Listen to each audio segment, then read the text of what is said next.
नमस्कार मित्रों, मैं विकास शाक्या एक बार फिर से आप सबका स्वागत करता हूं अपने चैनल पर। और आज हम डिस्कस करेंगे कठोपनिषद, इसके दूसरे अध्याय की तीसरी वल्ली।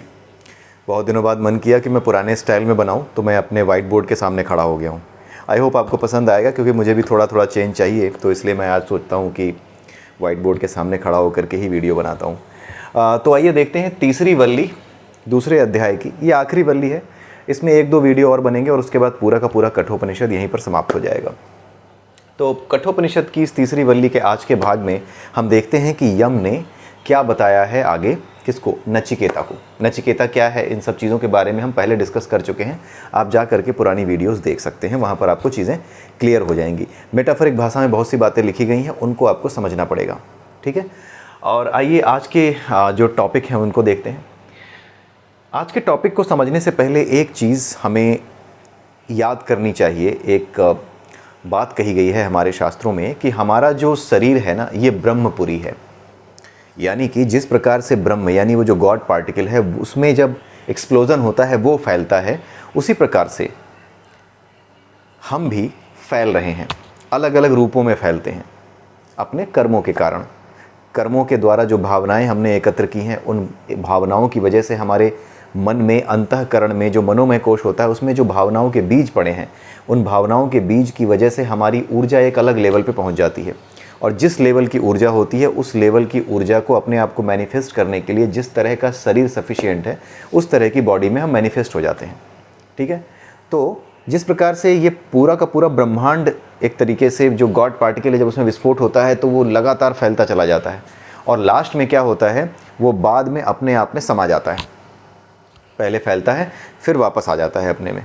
ठीक है, वापस आने की प्रक्रिया ये प्रलय की स्थिति होती है। प्रलय की शुरुआत होती है जब ये वापस लौटना शुरू करता है, इसको प्रलय कहा गया है। ठीक है, तो जिस प्रकार से ये गॉड पार्टिकल फैलता और सिकुड़ता है, उसी प्रकार से हम जो आत्मस्वरूप हैं, जो इसी गॉड पार्टिकल, एक तरीके से आत्मा कुछ और नहीं है, ये जो गॉड पार्टिकल है, जब ये फैलता है तो इसने फैल करके जिस आकाश का निर्माण किया है, 5 प्रकार के तत्वों का निर्माण करता है ये, पृथ्वी, जल, अग्नि, वायु और आकाश। उसमें से जो आकाश है, उस आकाश में जो चेतन तत्व होता है ना, चेतना युक्त जो आकाश होता है, ऐसा आकाश जिसमें चेतना है, चेतना युक्त आकाश जिसमें कि चेतना है, और साथ में उस चेतना के कारण जो मनोमय कोश है, उसमें उठने वाली इच्छाओं को एक आश्रय मिला हुआ है, एक फर्टाइल लैंड मिला हुआ है एक तरीके से। और उन इच्छाओं की वजह से उसको एक शरीर, एक मैटर चाहिए, राइट, एक मटेरियल चाहिए, जिस तरह के मटेरियल में वो अपनी इच्छाओं को, अपनी वासनाओं को पूरा कर सकता है। जिस लायक उसने अपनी वासनाएं इकट्ठा करके अपने अंतःकरण को उस लेवल पे ला करके खड़ा किया है, उस तरह के शरीर में वो मैनिफेस्ट हो जाता है। ठीक है, तो ये जो है शरीर का मैनिफेस्टेशन हमारा इस तरीके से लगातार होता रहता है, राइट। तो वो जो चेतना युक्त आकाश है, वो भी अपने आप में एक ब्रह्मांड का टुकड़ा है।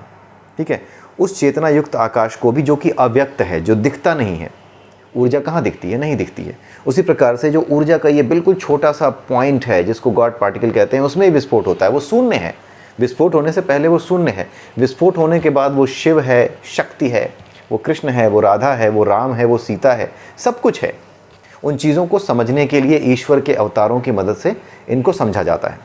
ठीक है, तो इन चीज़ों को समझने के लिए ही शिव, शक्ति, राधा, कृष्ण, एक जो जोड़ा, युगल जो आपको देखने को मिलता है, उसी से आपको समझ में आता है कि ये सृष्टि निर्माण करने वाला और जो निर्मित करती है, जो निर्माण करने वाला है और जो निर्मित करती है, जिसकी वजह से ये संसार अस्तित्व में आता है, जैसे अपनी माँ से हम अस्तित्व में आते हैं, उसी प्रकार शक्ति के माध्यम से इस पूरे संसार का जो है सृष्टि में आना संभव हो पाता है। ठीक है, एक बार को ये फैलना शुरू करती है। उसी प्रकार से हमारा जो चेतना युक्त आकाश है, छोटा सा, जिसे आत्मा कहते हैं, वो जो चेतना युक्त आकाश है, वो क्या करता है, जब वो फैलता है तो एक छोटा सा ब्रह्मांड बनाता है। वही ब्रह्मांड क्या कहलाता है? ब्रह्मपुरी कहलाता है। हमारा ये शरीर उसी का मैनिफेस्टेशन है। वही एनर्जी मैटर में जब कन्वर्ट होती है, तो जिस तरीके का मैटर इसके लिए सफिशिएंट है, उसी तरीके के मैटर में ये कन्वर्ट होकर इंसान, गधे, कुत्ते के रूप में दिखाई देती है। ठीक है, उसी तरीके की बॉडी में वो कन्वर्ट होती है, या फिर अपने आप को उसी में मैनिफेस्ट करती है। जैसे जो रेडियो का जो स्टेशन है, जब आप उसको कैच कराते हो, तो वो रेडियो में ही, रेडियो की जो मशीनरी होती है ना, उसी मशीनरी में ही वो ध्वनि तरंगे अपने आप को, वो साउंड वेव्स अपने आप को मैनिफेस्ट कर सकती हैं। तो रेडियो एक अलग चीज़ है, एक अलग मटेरियल है, लेकिन इसमें जिस तरह की तरंगें अपने आप को मैनिफेस्ट कर सकती हैं, वो रेडियो की तरंगें हैं, एफएम की तरंगें हैं, वो आकर के इसके साथ ट्यून हो जाती हैं। उसी प्रकार से हमारा जो शरीर है जिसमें कि प्राण होते हैं और प्राण की वजह से इसमें जो है तरह तरह की गतिविधियाँ होती हैं, प्राण की वजह से ही हमारे शरीर में तरह तरह की गतिविधियाँ होती हैं, वो एक अलग चीज़ है। लेकिन जिस शरीर में प्राण है, जिसमें संभावना है कि किसी तरह की इच्छा को जिया जा सकता है, उसी शरीर में जिस तरह का आत्मचेतन होता है, जो चेतनायुक्त आकाश होता है और उसमें जिस तरह की इच्छाएँ होती हैं, वो चेतनायुक्त आकाश कैसा होता है, उसके 5 लेयर्स होती हैं। सबसे अंदर की लेयर होती है आनंदमय कोश, उसके ऊपर होता है ज्ञानमय कोश, उसके ऊपर होता है मनोमय कोश, उसके ऊपर क्या होता है, उसके ऊपर होता है प्राणमय कोश, और उसके ऊपर होता है जो शरीर हमारा दिखता है जिसकी वजह से उसे कहते हैं अन्नमय कोश। तो ये सारे कोश मिल करके एक समझ जाइए कि एक छोटा सा ब्रह्मांड बना देते हैं। ठीक है, एक छोटा सा ब्रह्मांड बना देते हैं। ठीक है, यही ब्रह्मांड हमारा ब्रह्मपुरी हमारा शरीर कहलाता है।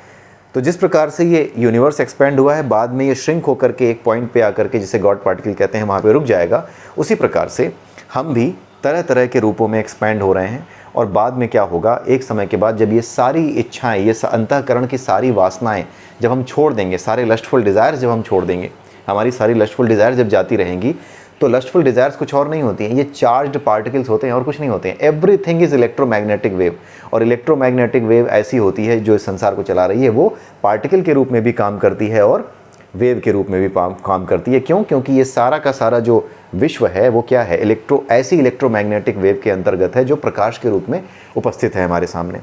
हर जगह प्रकाश की किरणें उपस्थित हैं, हर जगह प्रकाश उपस्थित है। ठीक है, तो ये जो इलेक्ट्रोमैग्नेटिक वेव्स हैं जो प्रकाश के रूप में उपस्थित हैं, ये कण के रूप में भी चल रही हैं, वेव के रूप में भी चल रही हैं।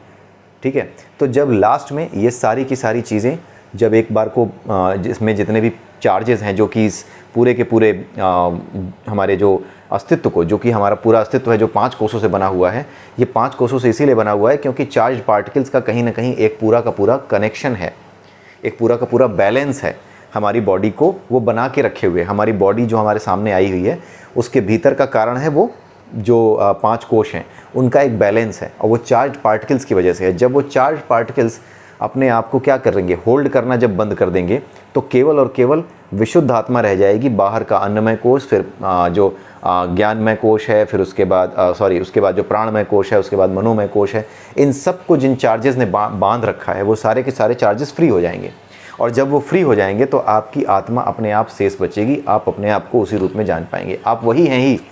वो तो आप अपने आप को, जैसे अगर सेल को आपने, बैटरी को अगर आपने घड़ी में डाल दिया तो आपने कहा कि घड़ी चल रही, लेकिन असल में चल तो सेल रहा है। असली स्वरूप घड़ी का कुछ है ही नहीं, घड़ी तो सिर्फ मशीनरी है। असली काम तो, असली चीज़ तो, असली आत्मा तो उसकी क्या है, वो सेल है। उसी प्रकार से हमारी जो आत्मा है, हमारा जो चेतना युक्त आकाश है हमारे भीतर, वो असली चीज़ है। वो तय करता है कि किस प्रकार का शरीर और किस प्रकार की जो चेष्टाएं हैं हमारी होंगी।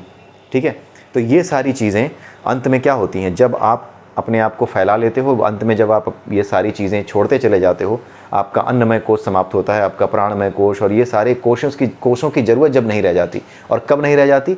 तब नहीं रह जाती जब आपका जो मनोमय कोष है ना, उस मनोमय कोष में वासनाएं जब शांत होने लगती हैं, तो आप उस फ्रिक्वेंसी के साथ जो इस पूरे के पूरे यूनिवर्स को चला रही है, उस वेव फ्रिक्वेंसी के साथ जिससे कि ये सब कुछ प्रकट हुआ है, उसके साथ आप एक हो जाते हो, ट्यून हो जाते हो। जब आप उसके साथ ट्यून हो जाते हो तो बाहर की किसी चीज़ की ज़रूरत नहीं रह जाती, क्योंकि वही उसका वास्तविक स्वरूप है। इच्छाओं से ही संसार फैल रहा है, इच्छाओं से ही ब्रह्मांड फैल रहा है। इच्छा की वजह से, उस परम तत्व की, उस गॉड पार्टिकल की इच्छा की वजह से ये फैल रहा है। उसी प्रकार से आप भी वास्तव में एक शून्य हो। ठीक है, चेतनायुक्त आकाश हो आप। ठीक है, और अंत में क्या है, चेतना भी जब ज़रूरत नहीं रहेगी, क्योंकि चेतना की ज़रूरत अपने आप को जीने के लिए, अपनी वासनाओं को जीने के लिए, जब उसकी भी आवश्यकता नहीं रहेगी तो आप वापस शून्य में विलीन हो जाओगे। और जब आप वापस शून्य में विलीन हो जाओगे, वापस शून्य हो जाओगे, तो फिर आप क्या हो जाओगे, मुक्त हो जाओगे। ये मुक्त स्थिति ऐसी नहीं है कि हाँ इसके बाद जन्म नहीं होगा। मुक्ति के बाद भी जन्म संभव है। मुक्ति के बाद भी जन्म ऐसे संभव है कि अब जन्म इस शून्य की इच्छा से होगा। अब ये शून्य इच्छा करके स्वयं आएगा, ये इच्छाओं की वजह से जन्म नहीं लेगा। ये खुद इच्छा करेगा कि अब मुझे आना है या नहीं आना है। इसमें अपनी शक्ति जो संसार को निर्मित करने की है, वो अपनी शक्ति आ जाती है। अपनी शक्ति को ये पहचान लेता है और उसके बाद ये अपनी मर्ज़ी से अपने आप को कहीं पर भी ट्यून करता है। और वहाँ पर आने के बाद उसे पता होता है कि हाँ वो अपना काम कर रहा है, राइट। और वो इन चीज़ों को जानता है। ऐसे लोग कभी साधु महात्मा, कभी अवतार के रूप में, कभी महापुरुषों के रूप में, कभी बुद्ध के रूप में, कभी महावीर के रूप में, इन रूपों में आते जाते रहते हैं और अपनी बात और अपने उस स्वरूप को, उस स्वरूप के कुछ अंश को या उस स्वरूप के बिल्कुल जो आखिरी सत्य है वहाँ तक की बातें करके चले जाते हैं, लेकिन सारी बातें हर किसी को समझ में नहीं आती। ठीक है, तो इस प्रकार से जैसे कि ब्रह्मांड फैलता है उसी प्रकार से हम भी फैलते और सिकुड़ते हैं। अंत में जब हम सिकुड़ जाते हैं तो हमारी सारी चेष्टाएँ समाप्त हो जाती हैं। ठीक है, हमारी सारी चेष्टाएँ समाप्त हो जाती हैं, मतलब हमारी बुद्धि ही चेष्टा करना बंद कर देती है। असली चेष्टा कहाँ से शुरू होती है? हमारी चेष्टा ही शुरू बुद्धि से होती है। और यही बातें आज के इन 4 श्लोकों में आपको दिखाई देंगी। 4 से 5 श्लोक मैंने लिए हैं, उसमें ये सारी बातें बताई गई हैं। अब आपको ये समझना आसान हो जाएगा। ठीक है, तो सबसे पहले ये बताया गया है कि इंद्रियों के विभिन्न भाव, हमारी इंद्रियों के भाव क्या हैं? जैसे जीभ का भाव है स्वाद लेना, ये सारे भाव और ये इंद्रियों की इच्छा जो है, राइट, ये इंद्रियां खुद इलेक्ट्रिकल चार्जेस से बनी हैं और इंद्रियों के जो भाव हैं ये भी चार्ज्ड पार्टिकल्स हैं। जब भी कोई भाव हमारे भीतर पैदा होता है ना, तो चार्ज्ड पार्टिकल्स हमारे भीतर क्या होने लगते हैं? एक्यूमुलेट होने लगते हैं, या फिर उनका एक स्पेसिफिक कॉन्फ़िगरेशन ऐसा बन जाता है कि वो हमारी एनर्जी को बदल देते हैं। इसी एनर्जी को ट्रैप करके लाई डिटेक्टर टेस्ट किया जाता है। यानी भावनाओं के बदलते ही, जरा सी चेष्टा करते ही हमारे भीतर इन चीज़ों का संतुलन बदल जाता है। किनका? चार्ज्ड पार्टिकल्स का। चार्ज पार्टिकल्स ही तो हैं। हमारा पूरा नर्वस सिस्टम क्या है? हमारा पूरा का पूरा नर्वस सिस्टम कैसे काम कर रहा है? जो इलेक्ट्रिसिटी, इलेक्ट्रिक पल्सेस हैं उस पर काम कर रहा है। और इलेक्ट्रिक पल्सेस क्या हैं? चार्ज इलेक्ट्रॉन्स हैं और कुछ नहीं है। तो जब कोई चेष्टा हम करते हैं तो हमारे अंदर चार्ज इलेक्ट्रॉन्स का बहना या उनका किसी स्पेसिफिक स्थान में कॉन्सेंट्रेशन कुछ भी हो, वो बढ़ घट जाता है, जिसकी वजह से हमारी ऊर्जा में परिवर्तन महसूस किया जाता है। और उस परिवर्तन को देख करके जाना जाता है कि हाँ, तुमने अभी कुछ परिवर्तन किया अपने भीतर, यानी तुम घबरा रहे हो, यानी तुम सच नहीं बोल रहे हो। ऐसे करके लाई डिटेक्टर टेस्ट किया जाता है, राइट। लाई डिटेक्टर टेस्ट का बेसिक जो फंडा है वो यही है कि आपके भीतर की जो चेष्टाएं हैं वो बदलती हैं, थोड़ा सा चेंज ले आता है उनमें, और उसी चेंज को जो उनका पॉलीग्राफ कह रहा हूँ, वो जो टेस्ट करता है, चेंज को ट्रैप कर रहा होता है कि चेंज हुआ या नहीं, उसी चेंज को ट्रैप करके वो बता देता है कि हाँ गड़बड़ है कुछ। ठीक है, तो जितने भी हमारी इंद्रियां हैं वो भी इलेक्ट्रिकल चार्जेस से बनी हैं, वो भी इलेक्ट्रिकल चार्जेस हैं, और जो हमारी चेष्टाएं हैं वो भी इलेक्ट्रिकल चार्जेस से जुड़े हुए पार्टिकल्स ही हैं जो कि चार्जेस को डिस्टर्ब करते हैं। ठीक है, तो ये सब कैसे पैदा होते हैं? ये सब के सब क्या हैं? ब्रह्मांड के विस्फोट से, उसी बिग बैंग से ही सामने आए हैं। जब बिग बैंग नहीं हुआ था कुछ भी नहीं था, जैसे ही बिग बैंग हुआ उसके बाद ऐसे ऐसे चार्ज पार्टिकल्स आए जिसकी वजह से हमारी इंद्रियां बनी हैं, उन्हीं से हमारी इंद्रियां बनी हैं, उन्हीं से इंद्रिय विषय की ओर भागने की जो चेष्टाएं होती हैं वो बनी हैं। ठीक है, और उन्हीं सब भावों को जो कि किसी इच्छा के पूरी होने से या फिर किसी इंद्रिय के संतुष्टि होने से या असंतुष्ट रह जाने से जो भाव पैदा होते हैं, इनके पैदा होने का कारण क्या है? केवल और केवल चार्ज्ड पार्टिकल्स हैं, केवल और केवल कण हैं, केवल और केवल माया है। ये जो कण है ना, इन्हीं को माया कहा जाता है। सांख्य दर्शन में आप पूरी तरीके से अगर आप उसे पढ़ेंगे आप अपने आराम से उसको जान जाएंगे। ये पूरे के पूरे जो ब्रह्मांड में जो छोटे छोटे कणों से मिलकर के बना हुआ है, ये सभी कण ही माया है और सब कुछ इन्हीं का खेल है। इन्हीं कणों को इलेक्ट्रिकल चार्जेस के फॉर्म में आप अपने भीतर पाते हैं, और सांख्य दर्शन में यही चीज़ बताई जाती है। जो ऋग्वेद का नासदीय सूत्र है उसमें बड़े अच्छे से ब्रह्मांड के बिग बैंग थ्योरी को और इन सब चीज़ों को एलेबोरेट करके बताया गया है। कभी मौका मिलेगा तो उन पर भी सीरीज़ हम बनाएंगे। ठीक है, तो यहाँ पर जो बात बताई गई है, इंद्रियों के जो विभिन्न भाव होते हैं, हमारी इंद्रियाँ होती हैं, उनके भाव होते हैं, वो चार्ज पार्टिकल्स होते हैं, और इंद्रियाँ भी क्या हैं? वो इलेक्ट्रिकल चार्जेस ही हैं और कुछ नहीं है। अलग अलग प्रकार की इलेक्ट्रिकल एनर्जी से ही बनी हुई हैं हमारी इंद्रियाँ।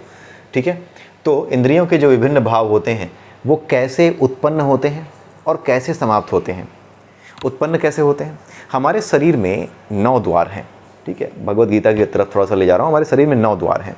इन 9 द्वारों में से किसी एक द्वार से इनपुट मिलता है जो आपको चेष्टा करवाता है, जो आपकी चेष्टा को प्रकट करता है। जैसे आपने अपनी आंखों से देखा अपने दुश्मन को, ठीक है, बहुत दिनों से बदला लेने की फिराक में थे, जैसे ही आंखों ने देखा, आंख क्या है? इंद्रिय है, इसने इनपुट, यहाँ से इनपुट मिला और चेष्टा क्या हुई कि अरे बहुत दिनों बाद मिला, इसको तो घूंसा मारूंगा आज मैं, इसने पिछली बार मुझे धक्का दिया था, आज तो मैं इसका घूंसा मार के मुंह तोड़ूंगा। एक इंद्रिय ने क्या किया? इनपुट लिया, दूसरी इंद्रिय ने काम किया। तो एक इंद्रिय जो लेती है, जो भाव हमारे भीतर आ गए, उन भावों को निकलने के लिए दूसरी इंद्रिय, कोई ना कोई इंद्रिय ऐसी होती है जिसका सहारा लेना पड़ता है, और इनपुट और आउटपुट जब ये दोनों कंप्लीट होते हैं तब पूरा का पूरा जो साइकिल है वो कंप्लीट होता है। किसका? भावों के पैदा होने और भावों के समाप्त होने का। ठीक है, एक भाव पैदा हुआ, एक समाप्त हुआ, लेकिन जैसे ही आपने ये किया, अब क्या हुआ? पुलिस आई, अब एक अलग भाव पैदा हो गया, डर का, अरे क्या बवाल कर दिया। ठीक है, अब इस भाव को लेकर के फिर आप बैठे हुए हो। तो जब तक इस संसार में भावों में पड़े हो और उन भावों के पीछे भाग रहे हो, ठीक है, उन भावनाओं के पीछे भाग रहे हो, तब तक क्या होगा, ये साइकिल एक के बाद एक के बाद एक चलती रहेगी।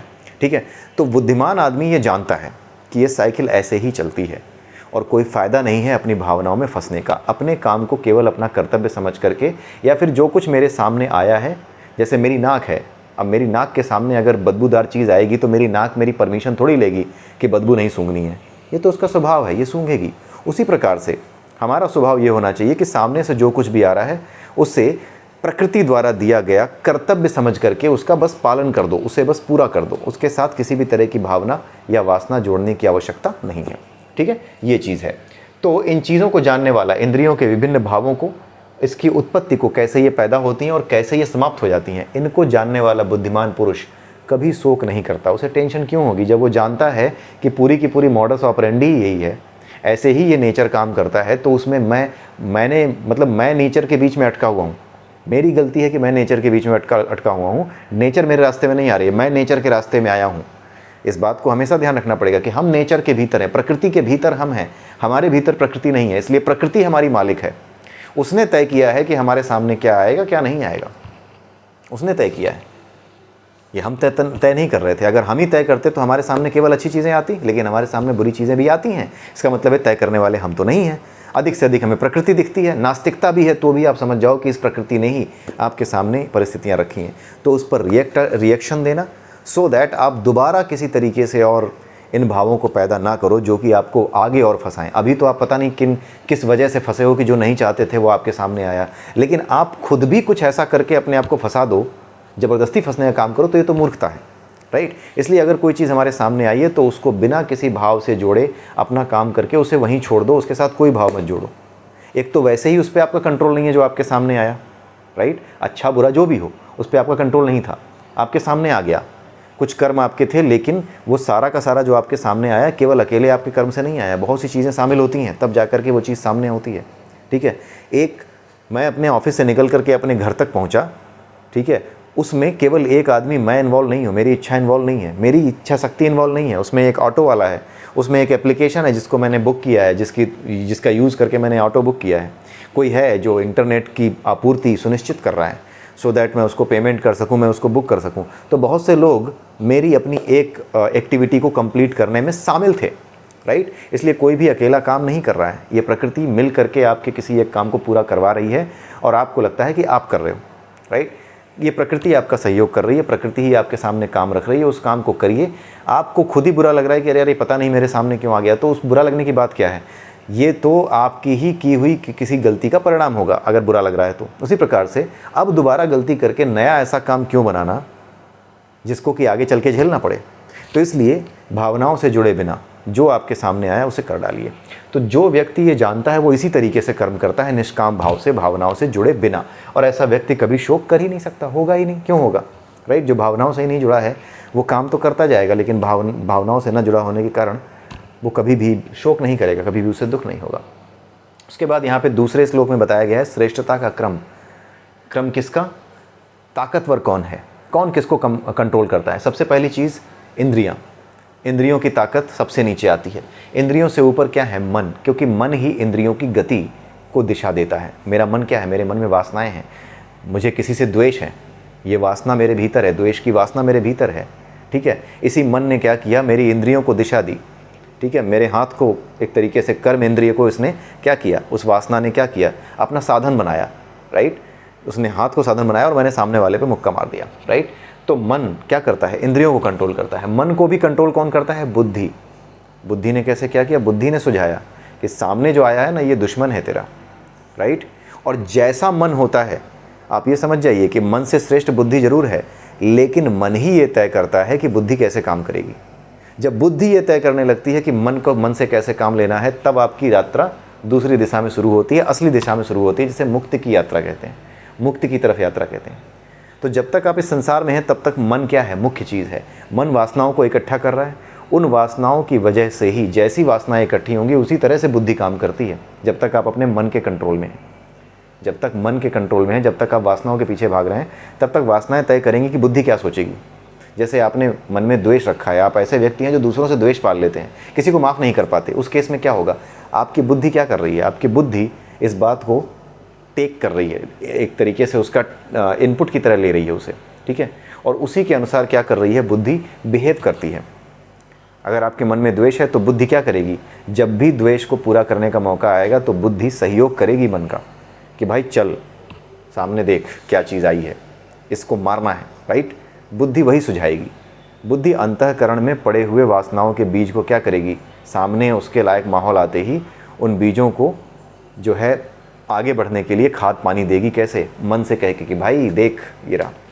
तो बुद्धि ने मन को कहा, लेकिन जब मन बुद्धि के अधीन हो जाता है, यानी अभी तो बुद्धि मन के अधीन है, आपने मन से काम करने शुरू किए हैं, बुद्धि से नहीं शुरू किए हैं। जब बुद्धि से काम करना शुरू करते हैं, राइट, तब क्या होता है, बुद्धि मन को कंट्रोल में कर लेती है। और बुद्धि से काम करने का तरीका क्या है, कैसे पता लगे कि बुद्धि से आप जो है बुद्धि का इस्तेमाल करके आप मन से काम ले रहे हैं। ये तब होता है जब आप अपने आप को ठीक से ऑब्जर्व करना सीख जाते हैं। इसका अभ्यास करना पड़ता है। और इसका अभ्यास कैसे होता है, कर्म योग है, ज्ञान योग है, ध्यान योग है, भक्ति योग है। और अपने आप को ऑब्जर्व करने की अलग अलग टेक्निक्स हैं, चाहे वो विज्ञान भैरव तंत्र की हो, चाहे किसी भी ग्रंथ में बताई गई टेक्निक्स हो। उनके माध्यम से आप जब अपने आप को ऑब्जर्व करने लगते हैं, जब देखने लगते हैं कि मेरे से ये हो रहा है, जैसे ही आपको दिखने लगता है ना कि मेरे से ये हो रहा है, मुझे गुस्सा आ रहा है, वैसे ही चीज़ें शांत होने लगती हैं। आपको पता ही नहीं चलता, आपको गुस्सा आता है, आप गुस्सा बन जाते हो। मुझे गुस्सा आता है, मैं गुस्सा बन जाता हूँ। लेकिन जब मुझे पता लगने लगे कि मैं गुस्सा नहीं हूँ, मुझे गुस्सा आ रहा है, राइट, जैसे ही मैं इन चीज़ों को देखना शुरू करता हूँ, तो देखने की वजह से, जैसे ही देखना शुरू करूँगा, देखने की वजह से वैसे ही हमारे अंदर से गुस्सा, हमारे अंदर से वो भावनाएं क्या होने लगेंगी, जाने लगेंगी। फिर हम गुस्सा करेंगे नहीं, गुस्सा आएगा नहीं, फिर हम गुस्सा करेंगे, अपनी मर्ज़ी से करेंगे। जहाँ ज़रूरत होगी वहाँ गुस्सा दिखाएंगे। जैसे बच्चों ने गलती की, गुस्सा दिखाएंगे, ठीक है, आएगा नहीं, दिखाना पड़ेगा। आपको पता है कि गुस्सा यहाँ दिखाना ज़रूरी है। आपको अपना कर्तव्य पूरा करने के लिए गुस्सा दिखाने की ज़रूरत है, आप दिखाएंगे। जैसे भगवान कृष्ण को ज़रूरत थी कि अर्जुन को गुस्सा दिखाएं कि तुम जो है भीष्म को मार नहीं रहे हो, तुम हल्के बाण चला रहे हो ताकि वो बचे रहें, तुम उनको मारने से बच जाओ, तुम्हारे अंदर जो मोह है उनके प्रति, उसकी वजह से तुम ऐसा कर रहे हो। उसको डांटा भगवान कृष्ण ने अर्जुन को, राइट। तो फिर वो गुस्सा आ नहीं रहा था उन्हें, वो गुस्सा कर रहे थे, वो क्रोध कर रहे थे, वो एक किरदार में आ गए थे। उसी तरीके से आप भी ये समझ जाते हो कि आप एक किरदार हो जब आप बुद्धि से काम लेने लगते हो, बुद्धि से मन को नियंत्रित करने लगते हो। ये पता चलता है आपको जब आप बुद्धि से मन को नियंत्रित करते हो, तो ये संकेत होता है उसका कि आप देख पा रहे हो अपने आप को।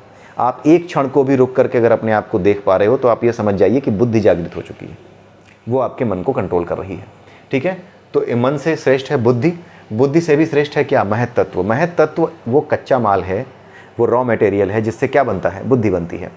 जब आपका ये पार्टिकल है, गॉड पार्टिकल, जब तक ये स्थिर है तब तक ये शून्य है। जैसे ही इसकी स्थिरता लगभग समाप्त होने वाली है, मतलब इसकी स्थिरता अब समाप्त होने वाली का मतलब क्या है, इसमें बिग बैंग होने वाला है, इसमें विस्फोट होने वाला है। विस्फोट होने से ठीक पिछला क्षण, जैसे अभी इस क्षण पे विस्फोट हुआ, इसका ठीक पिछला क्षण जब विस्फोट होने की पूरी तैयारी हो चुकी थी, ठीक है, जब पूरी तैयारी हो चुकी थी, तब जो तत्व प्रकट होता है जो ये जानता है कि विस्फोट के बाद अनियंत्रित रूप से नहीं फैलना है, नियंत्रित रूप से कुछ चीज़ों का निर्माण होना है, पूरी मॉडस ऑपरेंडी एक चलनी है।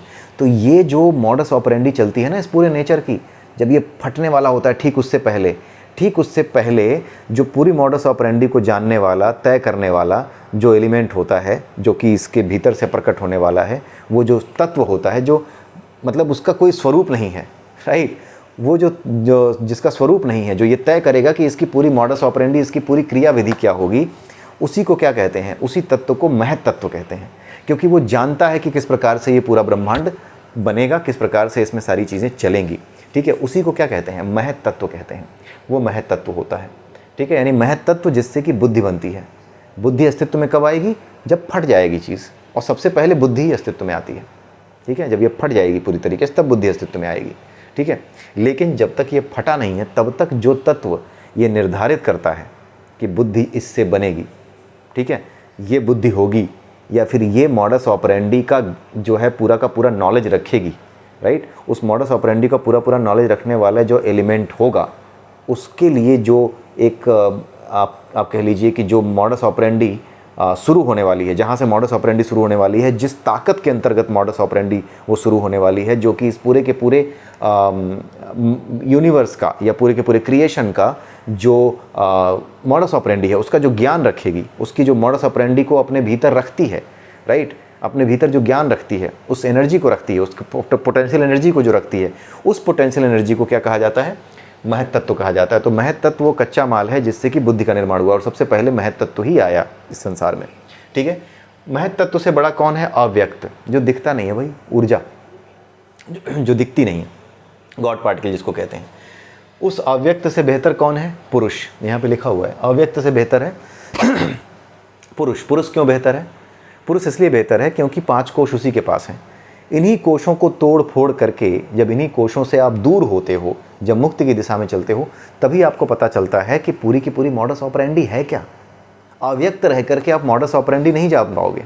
अगर आप अव्यक्त रूप में रह जाते हो तो मॉडस ऑपरेंडी नहीं जान पाओगे। लेकिन जो अव्यक्त है उसकी जो मॉडस ऑपरेंडी है उसको जानने के लिए जो चीज़ सहयोग करती है वो यही 5 कोश हैं जिनके ऊपर हमारा शरीर लदा हुआ है, ठीक है। क्योंकि इन्हीं 5 कोशों की सहायता से, इसी शरीर में रहते हुए इन्हीं 5 कोशों को एक एक करके ब्रेक करके जब हम आगे बढ़ते हैं, तभी हमें वास्तविक सत्य का बोध होता है, तभी हमें सही चीज़ का पता लगता है। तो महत तत्व से बेहतर है अव्यक्त, अव्यक्त से बेहतर है पुरुष, और पुरुष से बेहतर कौन है? पुरुष तो क्या है? वो तो एक छोटी सी मॉडस ऑपरेंडी पूरी की पूरी एक जो पुरुष कहा जाता है, जो जीव बनेगा आगे चल के, जो 5 कोशों वाला है, उससे उसकी बात हो रही है, ठीक है। लेकिन उससे भी बेहतर कौन है? ये जो 5 कोशों वाला जीव है, जो छोटी सी जगह में रहेगा, ये तो छोटी जगह में रहेगा, लेकिन ये अपने आप को छोटी सी जगह में कन्फाइन मान रहा है, जान रहा है कि मैं छोटी सी जगह में हूँ। जैसे मैं जान रहा हूँ कि मैं इस शरीर में हूँ, लेकिन असल में मैं केवल इस शरीर में नहीं हूँ। आप भी केवल अपने शरीर में नहीं हैं। अगर आप अपने वास्तविक स्वरूप को जान जाते हैं तो आप अपने शरीर के भीतर नहीं रह जाते, फिर आप सभी शरीरों में, संसार के सभी कणों में अपने आप को व्याप्त रूप में जान जाते हो कि ऐसा कोई कण नहीं है जिसमें मैं नहीं हूँ। ऐसा लगता है, ऐसा पता लगने लगता है कि मैं केवल और केवल इस शरीर के भीतर कन्फाइन नहीं हूँ, मैं चारों तरफ फैला हुआ हूँ। कहीं पर भी दूसरा जो जानवर दिख रहा है, पक्षी दिख रहे हैं, इन सब के भीतर मैं ही मैं हूँ। क्योंकि उस मेन तत्व को आप जान जाते हो। ऐसे जान जाइए कि तरह तरह के खिलौने हैं जो चल रहे हैं। कोई चलने वाला कुत्ता है, कोई चलने वाली कार है। अब मान लीजिए कि जो बैटरी है, जिनसे बैटरी से ये चल रहे हैं, मान लीजिए कि एक बैटरी ये जान जाती है कि सबके भीतर बैटरी ही है जो चलती है, राइट। तो जो इसके भीतर मेन एलिमेंट है बैटरी के भीतर, वही दूसरी बैटरीज के भीतर भी है, वो भी ऊर्जा देती हैं, राइट। तो एक तरीके से जब आप अपने आप को जान जाते हो कि आप ही ऊर्जा का मेन सोर्स हो, और वो सोर्स आँखें, कान, नाक ये सब नहीं है, भीतर कुछ है, राइट। आपका वास्तविक स्वरूप कुछ है और है। जब उसको आप जान जाते हो तो आप ये जान जाते हो कि संसार में हर जगह यही एलिमेंट है, और मैं हर एलिमेंट से जुड़ा हुआ हूँ, मैं हर एक एलिमेंट से जुड़ा हुआ हूँ, ठीक है। सिर्फ मैं अपने भीतर, इस शरीर के भीतर नहीं हूँ।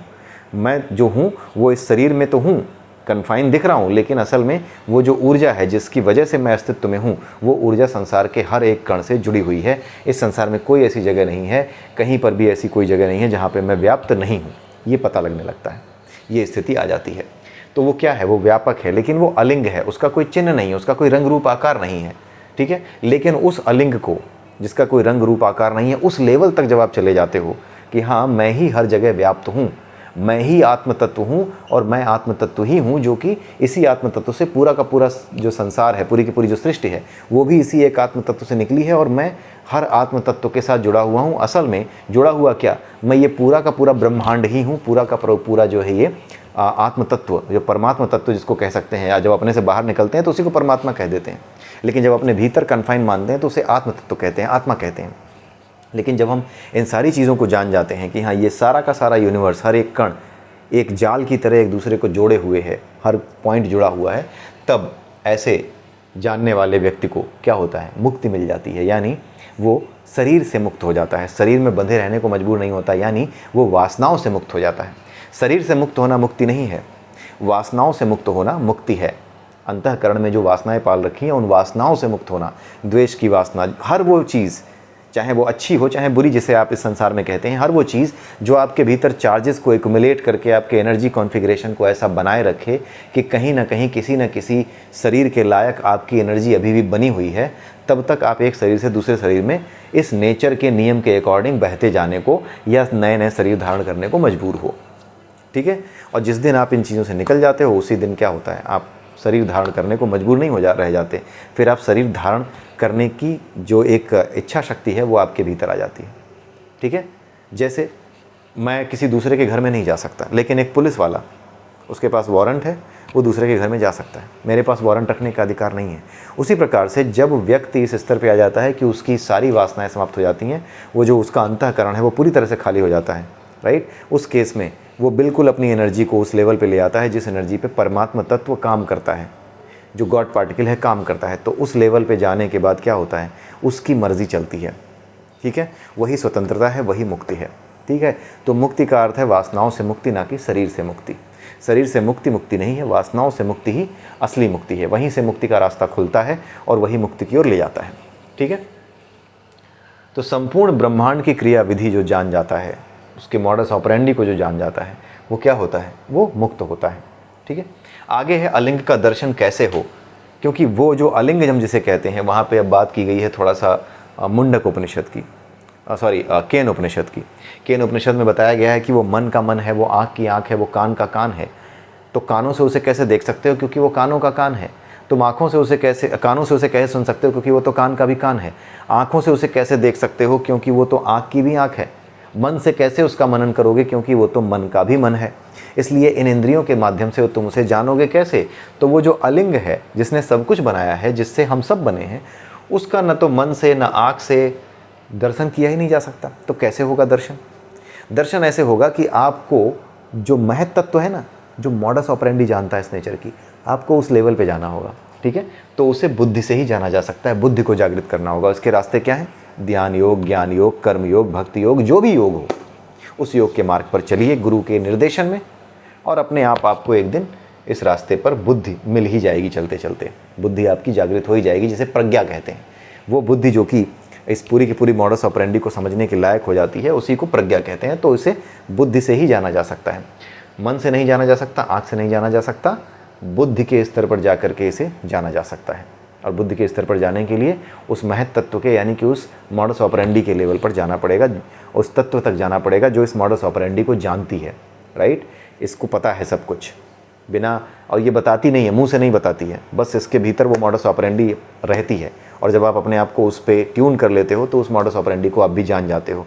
फिर उस केस में उस मॉडस ऑपरेंडी को जब आप लिखते हो तो उसी को वेद कह दिया जाता है। इसीलिए कहा गया है कि वेद अपौरुषेय हैं। वेदों का संकलन किया गया है, वेदों को लिखा नहीं गया है। वेदों को लिखा है ईश्वर ने, यानी इस ऊर्जा ने, इस एनर्जी की जो मॉडस ऑपरेंडी है ना, ये मॉडस ऑपरेंडी क्या है, पहले से डिसाइडेड है। यही जो पहले से डिसाइडेड मॉडस ऑपरेंडी है ना, यही वेद है। यानी वेद का निर्माण, इस मॉडस ऑपरेंडी का निर्माण किसने कर दिया? गॉड पार्टिकल ने ही तो कर दिया। उस गॉड पार्टिकल ने ही तो तय कर दिया कि मैं कैसे फैलूंगा, जैसे फैलूंगा, जैसे चीज़ें बनेंगी, जिस प्रकार से इन्हें कंट्रोल किया जाएगा, जिस प्रकार से ये नियंत्रित रहती हैं, जिस प्रकार से ये योग में रहती हैं, जिस प्रकार से ये रिदम में रहती हैं, उन सभी चीज़ों के नॉलेज को ये नेचर पहले से ही जानती है कि कैसे रिदम में रहना है, कैसे क्या करना है। तो ये पूरी की पूरी चीज़ें जो कि पूरी की पूरी मॉडस ऑपरेंडी है, उसको ये नेचर पहले से ही जानती है। इस नेचर ने अपने आप ये चीज़ें डाली हैं, और यानी कि इस गॉड पार्टिकल में विस्फोट होने के बाद ये चीज़ें अपने आप इसके अंदर उसी गॉड पार्टिकल की वजह से ही हैं। अलग अलग इलेक्ट्रिकल चार्जेस और अलग अलग मैग्नेटिक फील्ड्स क्रिएट हो रखे हैं, इलेक्ट्रोमैग्नेटिक वेव्स हैं सब की सब। इसकी वजह, इसके भीतर ही वो सारी मॉडस ऑपरेंडी रहती है। ठीक है, तो जो इस मॉडस ऑपरेंडी को जानता है वो पहले से ही गॉड पार्टिकल के रूप में उपस्थित है। इसीलिए कहा गया है कि इस मॉडस ऑपरेंडी को किसी ने बनाया नहीं है, ये बिग बैंग के बाद खुद ही सामने आई ये मॉडस ऑपरेंडी।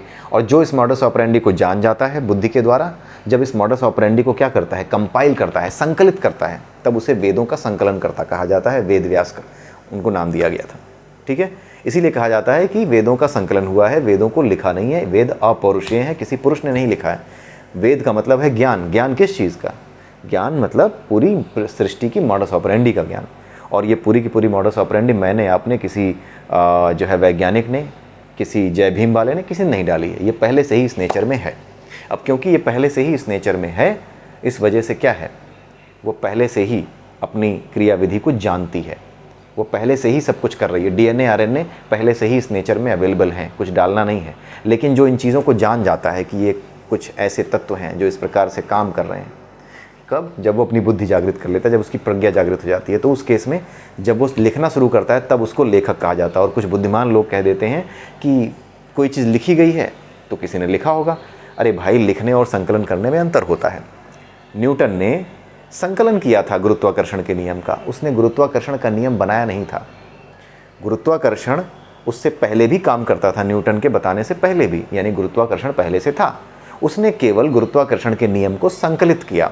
तो गुरुत्वाकर्षण का नियम प्रकृति में पहले से था, इसीलिए ऐसा कह सकते हैं कि प्रकृति ने गुरुत्वाकर्षण के नियम को लिखा और उसका संकलन किसने किया, उसको समझा किसने, समझ करके उसको अपनी भाषा में एक्सप्लेन किसने किया, वो संकलन करता हुआ वो हुआ न्यूटन। उसी प्रकार से इस पूरे के पूरे सृष्टि की जो मॉडस ऑपरेंडी है, उसको पहले से ही इस नेचर ने, गॉड पार्टिकल ने पहले से ही विस्फोट के द्वारा जिस प्रकार से ये फैलेगा, उस पूरी की पूरी मॉडस ऑपरेंडी को पहले ही बता रखा है, बना रखा है। वो पहले से ही बनी हुई है, और जो पहले से बनी हुई है वो क्या है, मॉडस ऑपरेंडी, वही ज्ञान है। ज्ञान अर्थात किस प्रकार से ये संसार चल रहा है, किस प्रकार से ये पूरा सृष्टि काम करती है। ठीक है, तो वो पहले से ही बनी हुई है, उसको बनाने की ज़रूरत नहीं है। ठीक है, तो उसको समझ करके जब लिखा जाता है तब उसको वेदों का संकलन कहा जाता है। ठीक है, तो वेद किसी ने लिखे नहीं है, इसीलिए कहा जाता है वो अपौरुषेय हैं, पुरुषों ने नहीं लिखे हैं, वो गॉड पार्टिकल का काम है। पांचों इंद्रियां जब आत्मा में, वही बात है, जब आप फैल रहे हो, ये ब्रह्मांड फैल रहा है, अंत में ये आ जाएगा, अपने आप में सिमट जाएगा। उसी प्रकार से हमारी पांचों इंद्रियां, जब हमारे सारे जो कोश हैं वो समाप्त हो जाते हैं, उनकी ज़रूरत ही समाप्त हो जाती है, अंतःकरण से वासनाएं समाप्त, हमारे भीतर जो चार्ज पार्टिकल्स हैं जो कि डिस्टर्ब कर रहे थे, जो हमें जुड़ने नहीं दे रहे थे नेचर से, क्योंकि हमारे बाहर जो एनर्जी है वो अपने नेचुरल फ्लो में बह रही है, लेकिन हमारे भीतर इच्छाओं की वजह से वो नेचुरल फ्लो में बह नहीं पाती, इसलिए हम उसके साथ जुड़ नहीं पाते। जब हम अपने आप को नेचुरल फ्लो में ले आएंगे, यानी कि जब हम अपने भीतर से वासनाएं समाप्त कर देंगे, तब जा कर के जो नेचुरल फ्लो आएगा, उसके साथ जो योग होगा एनर्जी के साथ, तब जा कर के हम अपने वास्तविक स्वरूप यानी उस तत्व की तरफ चले जाएंगे जिससे हम बने हैं। राइट, यानी वो आत्म तत्व जो कि विस्फोट करता है तो आगे बढ़ता चला जाता है। तो हम क्या करेंगे, पांचों इंद्रियां, जब हमारी पांचों इंद्रियां जिनकी वजह से हम सारे काम करते हैं, शब्द स्पर्श रस रूप गंध, इन्हीं की वजह से सारे काम होते हैं, यही इन्हीं इनपुट्स की वजह से कर्मेंद्रियों से कर्म होने लगते हैं। राइट, जब हम ये सारी इंद्रियों की चेष्टाएं, जब ये सारी इंद्रियां क्या करेंगी, जब हमारी बुद्धि क्या होती है, जब ये सारी इंद्रियों की चेष्टाएं समाप्त हो जाएं, क्यों, क्योंकि हमारे मन में, हमारे अंतःकरण में कोई वासना है ही नहीं, तो इनकी ज़रूरत समाप्त हो जाती है। तो ये सब क्या होती हैं, ये सब समाप्त होकर के बस आत्मा शेष रहती है, यानी कि पांचों इंद्रियां जब आत्मा में विलीन हो जाती हैं, एक तरीके से आत्मा में ही समाप्त हो गई, वो बाहर भी आत्मा है, आप भी आत्मा हो। राइट, सब तरफ आत्मा ही आत्मा है, चेतना युक्त आकाश ही हर तरफ है। आत्मा चेतना युक्त आकाश को कहा गया है, ये बड़ा क्लियरली एक्सप्लेन किया गया है त्रिपुरा रहस्य में। त्रिपुरा रहस्य के आखिरी चैप्टर, सेकंड लास्ट चैप्टर में बड़ा क्लियरली बताया गया है, ज्ञान खंड जो है उसमें बहुत क्लियरली बताया गया है कि ये जो चेतना युक्त आकाश है ना, इसी को आत्मा कहते हैं। ये कोई कण नहीं है, चेतना युक्त आकाश, उसको आत्मा कहते हैं। तो जब ये सारी इंद्रियां, इनका काम समाप्त हो जाता है, तो ये सारे पार्टिकल, सारी ऊर्जाएं क्या हो जाती हैं, स्थिर हो जाती हैं। और जो स्थिर हो गया वो क्या हो गया, अपने वास्तविक स्वरूप में स्थित हो गया। जो भी स्थिर हो गया, जैसे इंद्रियां हैं, इंद्रियों की भी चेष्टाएं हैं, ये चेष्टा क्यों कर रही हैं, क्योंकि ये चार्ज पार्टिकल्स बनी हुई हैं, ये इलेक्ट्रिकल पार्टिकल्स बनी हुई हैं, ये थी आत्मा, ये सब भी आत्मा ही थी। लेकिन जब ये सब शांत होंगी, जब आपका अंतःकरण शांत होगा, आपकी वासनाएं शांत होंगी, तो धीरे धीरे आपका पूरा अस्तित्व, आपकी इंद्रियां, आपकी ज्ञानेंद्रियां सब स्थिर होने लगेंगी, सब अपने वास्तविक स्वरूप में यानी आत्म स्वरूप में जाने लगेंगी। हर चीज़ आत्मा है, हमारी इंद्रियां, हमारी आँखें, हर चीज़ आत्मा है, लेकिन ये क्या है, अपनी चेष्टा की वजह से तरह तरह के काम कर रही हैं और आत्मा से अलग दिख रही हैं। लेकिन जब ये सब क्या होंगी, ये चेष्टाएं जब सब में बंद हो जाएंगी, तब ये अपने वास्तविक बोध को प्राप्त कर जाएंगी और सब के सब उसी एक आत्म तत्व में विलीन हो जाएंगी, यानी अपने आप को आत्म तत्व के रूप में व्यक्त कर देंगी। ठीक है, उस केस में क्या होता है, पांचों इंद्रियां आत्मा में समाहित हो जाती हैं। जब ये समाहित हो जाती हैं तो उस केस में बुद्धि, हमारी जो बुद्धि है वो भी चेष्टा नहीं करती। ये वो स्थिति हो जाती है जैसे कि गॉड पार्टिकल अब शांत है, विस्फोट नहीं होने वाला इसमें। ठीक है, इसमें अब विस्फोट नहीं होने वाला, इसने अपने आप में समा लिया है सब कुछ, अब इसमें विस्फोट नहीं होने वाला। तो विस्फोट नहीं होने वाला, तो बुद्धि यानी जो मॉडस ऑपरेंडी है उसकी ज़रूरत भी नहीं है। जब उसकी ज़रूरत नहीं है तो बुद्धि रहेगी ही नहीं। तो इसीलिए कहा गया है कि बुद्धि भी चेष्टा नहीं करती। अगर आपने पूरा वीडियो सुना है ढंग से, तभी आपको बुद्धि नहीं रहेगी, बुद्धि क्या है, महत्त्व क्या है, तभी आपको समझ में आएगा।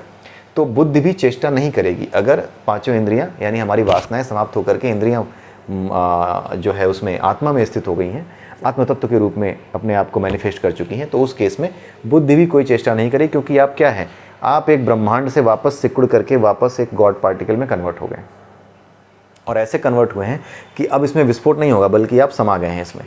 राइट, जब आप समा गए हैं तो फिर समय आने पर जो ये विस्फोट होगा उसके बाद फिर से ये पूरा ब्रह्मांड बनेगा।